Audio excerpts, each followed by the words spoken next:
طوفان آنے سے پہلے اس کی تیاری کرنی پڑتی ہے. ہمارے جو ایگزامز ہوتے ہیں لائف کے اندر وہ بھی ایک طوفان کی طرح ہوتے ہیں. ہم کہتے ہیں کہ ابھی نواز شریف صاحب کا خطاب آیا تو خطاب سن لیتے ہیں, پھر اس کے بعد اس خطاب کے اوپر تبصرہ سنتے ہیں, پھر ساؤتھ افریقہ اور ویسٹ انڈیز کا کرکٹ کا میچ ہونا ہے, وہ میچ دیکھ لیتے ہیں, پھر ہم پڑھیں گے. پھر اس کے بعد ہم سوچتے ہیں نہیں یار ابھی مہمانوں نے بھی آنا ہے, تو اس میں ہمارا کوئی قصور نہیں ہے. مہمان آئیں گے, ان سے تھوڑی گپ شپ کریں گے, اس کے بعد پھر ہم پڑھیں گے. اور پھر ہم سوچتے ہیں کہ یار نہیں مہمان تو چلے گئے, مگر جو نمکو پڑی ہے نا ٹیبل کے اوپر وہ ہم نے کھانی ہے, وہ کھانے کے بعد ہم پڑھیں گے.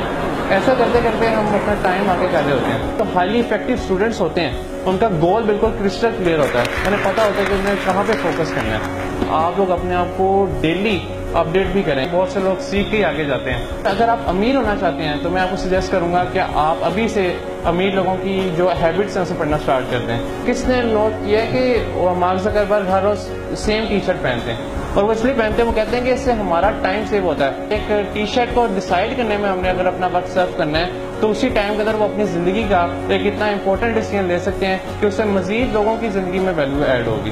کمفرٹ زون سے آپ ایک دم باہر نہیں آ جائیں گے. اتنے کمفرٹ زون سے باہر آنے کے لیے آپ کچھ سیلیبریٹیز کے نمبر بھی ڈھونڈیں اور ان سے بھی بات کریں. ہم ان سے بات نہیں کر سکتے, ہمارا اتنا کیلیبر ہی نہیں ہے, ہم یہ سوچتے ہیں. میں کیلیبری فون کی بات نہیں کر رہا, میں کیلیبر کی بات کر رہا ہوں. اگر آپ کو کوئی شخص کہتا ہے کہ تم ہارے ہوئے, اور بار بار کہتا ہے, آپ کے ٹیچرز کہتے ہیں کہ تم یہ کام نہیں کر سکتے, تو وہ آپ کا سب کانشیس مائنڈ اسے ایکسیپٹ کر لیتا ہے کہ میں یہ کام نہیں کر سکتا.